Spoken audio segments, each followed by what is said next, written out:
नमस्कार future lawyers, स्वागत है आपका आज के इस बहुत ही धमाकेदार एक्सप्लेनर में।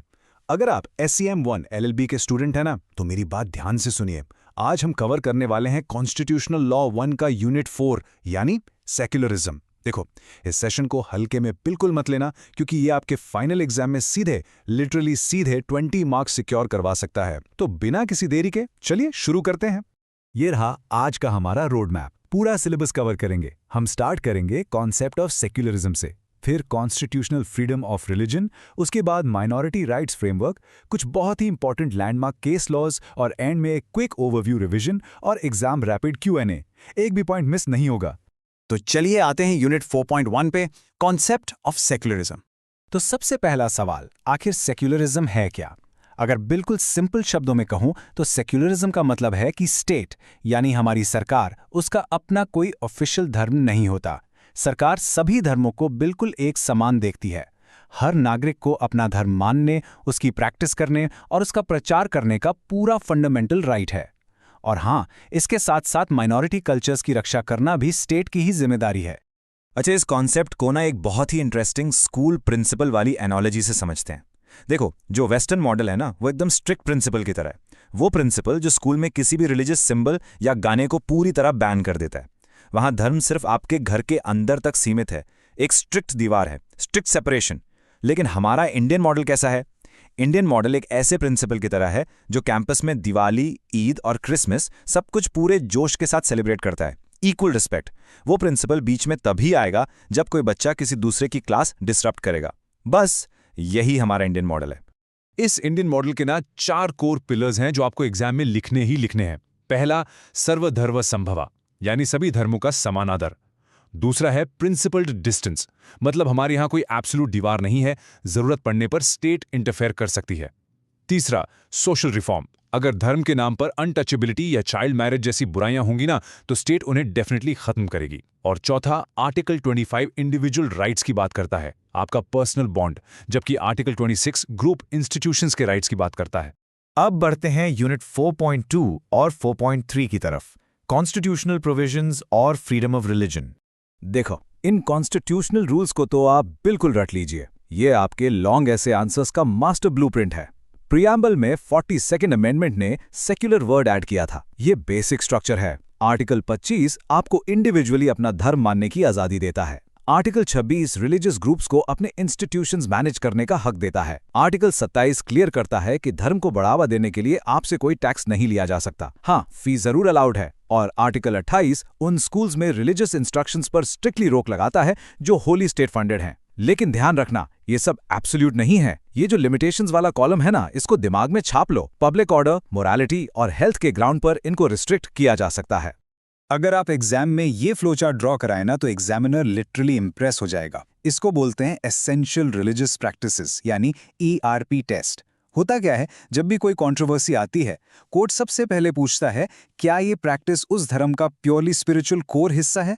अगर नहीं, तो स्टेट उसे आर्टिकल 25 क्लॉज 2 के अंडर रेगुलेट कर सकती है। अगर हाँ, तो फिर एक बाउंड्री चेक होता है, क्या ये पब्लिक ऑर्डर, मोरालिटी या हेल्थ को नुकसान पहुंचा रहा है? अगर नुकसान पहुंचा रहा है, तो स्टेट उसे बैन या मॉडिफाई करेगी। और अगर वो ये बाउंड्री चेक पास कर लेता है, तभी और सिर्फ तभी उसे फुल प्रोटेक्शन मिलती है। ओके, अब चलते हैं यूनिट 4.4 पर, माइनॉरिटी राइट्स फ्रेमवर्क। आर्टिकल 29 और 30, इन दोनों में ना स्टूडेंट्स हमेशा कंफ्यूज होते हैं, पर इनमें एक बहुत क्लियर डिफरेंस है। ध्यान से सुनना। आर्टिकल 29 इंक्लूसिव है। ये देश के किसी भी सिटीजन के सेक्शन को, चाहे वो माइनॉरिटी हो या मेजॉरिटी, उनको अपनी डिस्टिंक्ट भाषा, स्क्रिप्ट या कल्चर बचाने का हक देता है।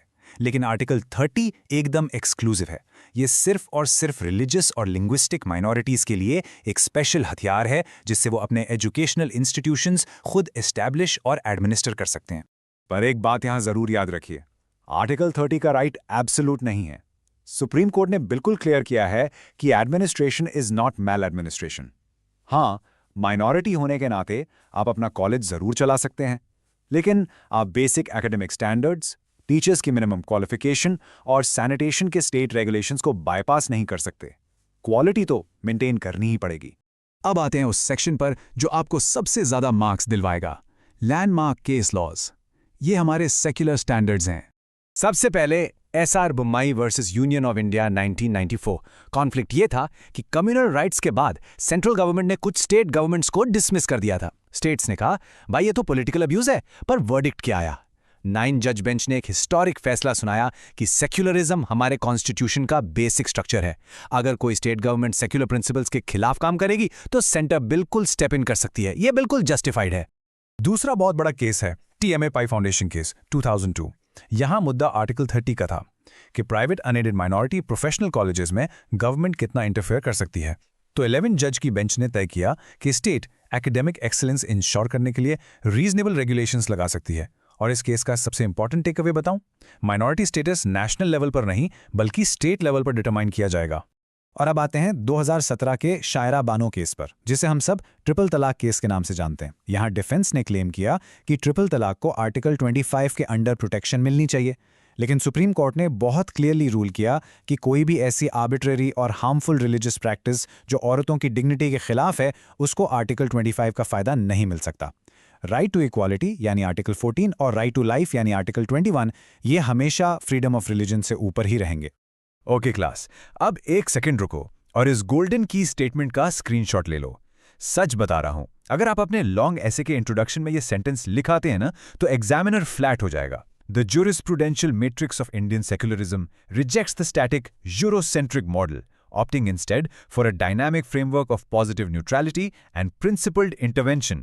इसे बस याद कर लो। चलिए अब करते हैं एक quick overview revision. 30-second recap. Time starts now. Indian secularism matlab positive neutrality or Sarva Dharma Sambhava. Article 25 to 28 religious freedom dete hai par public order, health or morality ki strict boundaries ki saath. Article 29 or 30 minorities ki culture or educational rights ko protect karte hai. SR Balme case ne secularism ko basic structure declare kiya. TM Pai Bai case ne clear kiya ki state minority colleges ko regulate kar sakti hai. और Shayara Bano case ने establish किया कि article 14 की equality हमेशा harmful religious practices का overpower करेगी। Done. और अब वक्त है हमारे एग्जाम रैपिड Q&A का। लेट्स सी आपको कितना याद है। पहला सवाल, वो कौन सा लैंडमार्क सुप्रीम कोर्ट केस था जिसने एस्टैब्लिश किया कि सेक्युलरिज्म इंडियन कॉन्स्टिट्यूशन का बेसिक स्ट्रक्चर है? सोचिए। और सही जवाब है SR Bommai versus union of India 1994। दूसरा सवाल, ट्रू या फॉल्स? आर्टिकल 30 रिलीजियस माइनॉरिटीज को बिना किसी स्टेट रेगुलेशन के एजुकेशनल इंस्टीट्यूशंस चलाने का एब्सोल्यूट राइट देता है। क्या लगता है?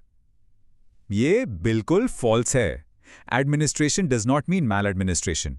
टीएमए पाई केस कहता है कि स्टेट एकेडमिक स्टैंडर्ड्स के लिए रेगुलेशंस बिल्कुल लगा सकती है। आखिरी सवाल, अगर कोई religious practice, public order, morality या हेल्थ को वायलेट करती है, तो क्या आर्टिकल 25 उसे प्रोटेक्ट करेगा? अपने ERP टेस्ट को याद कीजिए। इसका जवाब है नो, एब्सोल्युटली नॉट। आर्टिकल 25 अपनी स्ट्रिक्ट बाउंड्रीज में काम करता है। तो क्या आप लोग अपने LLB फाइनल्स में इन 20 मार्क्स को स्कोर करने के लिए रेडी हैं? ऐसे ही इन्फॉर्मेटिव वीडियोस देखने के लिए LLB स्टूडेंट अड्डा को सब्सक्राइब करें एंड फॉलो करें। If you want any new topic, comment below.